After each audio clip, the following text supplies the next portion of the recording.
மக்கள் அனைவருக்கும் வணக்கம். Special intensive revision SIR. இப்போ இந்த வார்த்தையை கேட்டாவே பார்த்தீங்கன்னா,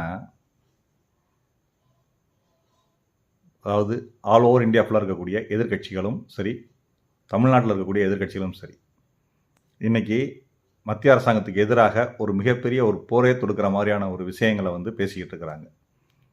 இதில் ஓட்டு திருடுறாங்க, ஓட்டுகளை அவங்க பிஜேபிக்கு எதிராக உள்ள ஓட்டுகளை நீக்குறாங்க, அப்படி இப்படின்னு சொல்லி நிறையா விஷயங்களை முன்னெடுத்து பொய்யான தகவல்களை பரப்பிக்கிட்டு இருக்காங்க. மக்கள் இதை நினச்சி பெருசாக பயப்பட வேண்டாம். அந்த ஸ்பெஷல் இன்டென்சிவ் ரிவிஷன் அந்த ஃபார்மில் பார்த்தீங்கன்னா ரொம்ப எளிதான கேள்விகள் தான். மொத்தம் 3 காலம் இருக்குது. 2025க்கான காலத்தில் ரொம்ப கேள்விகள் ரொம்ப எளிதான கேள்விகள் தான்.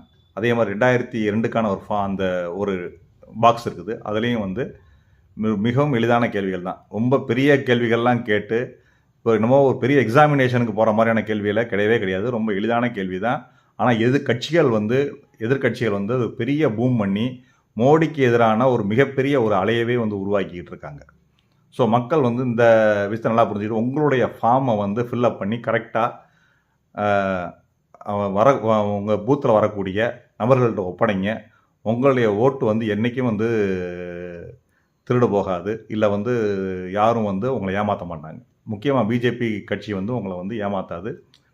இந்த ஒரு நல்ல ஒரு முக்கியமான ஒரு முன்னெடுப்புக்காகத்தான் இந்த எஸ்ஐஆர் அப்படிங்கிற ஒரு விஷயத்தையே எலெக்ஷன் கமிஷன் கொண்டு வரதே தவிர இதில் மத்திய அரசாங்கத்துக்கோ இல்லை பிஜேபிக்கோ சம்மந்தமே கிடையாது. எலெக்ஷன் கமிஷன் அப்படிங்கிறது ஒரு செப்பரேட் பாடி. இப்போ எப்படி ஹைகோர்ட்டோ, இப்போ எப்படி அதே மாதிரி அதாவது கோர்ட் எப்படியோ, சுப்ரீம் கோர்ட் எப்படியோ, அந்த மாதிரி தான் இந்த எலெக்ஷன் கமிஷனுங்கிறது செப்பரேட் பாடி. இதுக்கு மத்திய அரசாங்கத்தினுடைய கண்ட்ரோல்லே கிடையவே கிடையாது. இது அட்டானமஸ் பாடி. இந்த பாடி சீஃப் எலெக்ஷன் கமிஷனர் இருப்பார். அவருக்கு கீழே அந்த எலெக்ஷன் கமிஷன் ஒர்க் ஆகிட்டு இருக்கும். இந்த எலெக்ஷன் டியூட்டி சம்மந்தமான வேலைகளை இவங்க தான் பார்ப்பாங்களே தவிர மத்திய அரசாங்கம் சொல்லியெல்லாம் பார்க்க மாட்டாங்க. இவங்களுக்குன்னு ஒரு ஸ்பெஷல் ப்ரிவிலேஜ் இருக்குது, இவங்களுக்குன்னு ஸ்பெஷல் அத்தாரிட்டி இருக்குது. அரசியலமைப்பு சட்டப்படி இவங்களுக்கு செப்பரேட் டியூட்டி இருக்குது. அந்த டியூட்டி மக்களாட்சி தத்துவத்தை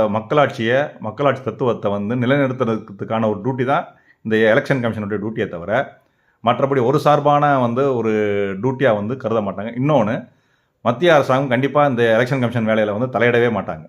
ஆனால் மாநில அரசு, இப்போ இருக்கக்கூடிய மாநில அரசுகளும் சரி, இல்லை எதிர்கட்சிகளும் சரி, ஆல் ஓவர் இந்தியாவில் இருக்கக்கூடிய எதிர்கட்சிகள் மத்திய அரசாங்கத்தை, பிரதமர் நரேந்திர மோடி தலைமையிலான மத்திய அரசாங்கத்தை அதாவது மக்களுக்கு எதிராக திருப்பி விடணும் அப்படின்னு சொல்லி ஒரு ப்ரொஜெக்ட் பண்ணணும் அப்படிங்கிறதுக்காகவே இந்த எஸ்ஐஆர் அப்படிங்கிற ஒரு விஷயத்தை தவறாகவே சித்தரிச்சுக்கிட்டு இருக்காங்க.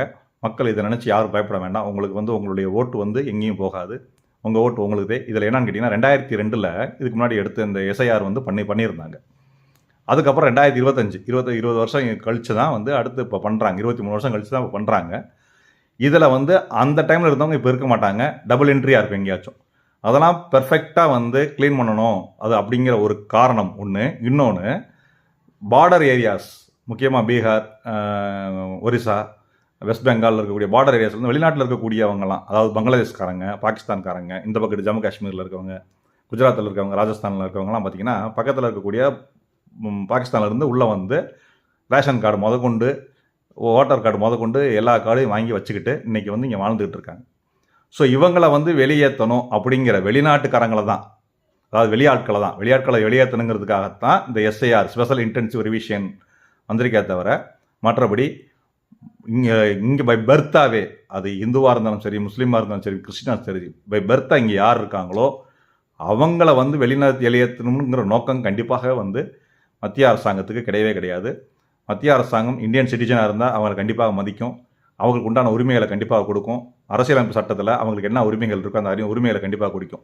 ஆனால் சில மாநில அரசாங்கங்கள் மக்களுக்கான ஒரு உரிமைகளை கொடுக்காம மறுக்க பார்க்குறாங்க. அதுக்கு மத்திய அரசாங்கம் ஒருபோதும் கூடாது. நமது பாரத பிரதமர் திரு நரேந்திர மோடி அவர்கள் எப்போவுமே மக்களுக்கான ஒரு அரசை, மக்களுக்கான ஒரு ஆட்சியை உண்மையான ஒரு சோசியலிஸ்ட் டெமோக்ராட்டிக் ஒரு ஆட்சியை கொடுப்பார் என்ற நம்பிக்கையை கொண்டு நீ வரக்கூடிய தேர்தலில் நீங்கள் வரக்கூடிய தேர்தலில் நமது பாரத பிரதமர் திரு நரேந்திர மோடி தலைமையிலான அரசுக்கு வாக்களிங்கன்னு சொல்லி கேட்டுக்கிட்டு என்னுடைய உரையை முடித்துக்கொள்ள நன்றி. வணக்கம். பாரத் மாதா கி ஜெய்.